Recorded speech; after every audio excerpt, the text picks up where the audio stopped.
Mladinsko delo zagotavlja še zadnjo možnost za splošno kreativnost mladih. Zakaj? Ves šolski sistem in kasneje služba nas silijo popolnost. Napake se kaznujejo.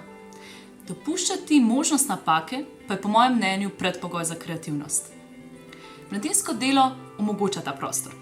Še posebej ob dobrem mentorju pa napake in izzivi postajajo učne izkušnje mladih. Delovanje v študentskih klubih pa je še večja specifika. Zaradi velike avtonomije mladih lahko mladinsko delo v zelo veliki meri pokriva potrebe mladih, hkrati pa dopušča, da mladi pridemo do lastnih učnih izkušenj.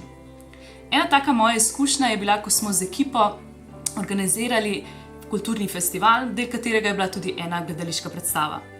Prodana je bila le četrtina vstopnic, sama pa sem bila prepričana, da je to najslabši projekt na svetu.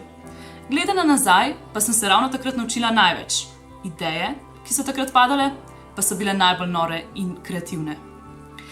Zato je pregovor "Mladost je norost, čez jarek skače, kjer je most" tako resničen, ker mora mladost vsakič znova na videz nesmiselno skakati. Iti čez star, preizkušen most pač ni kreativno.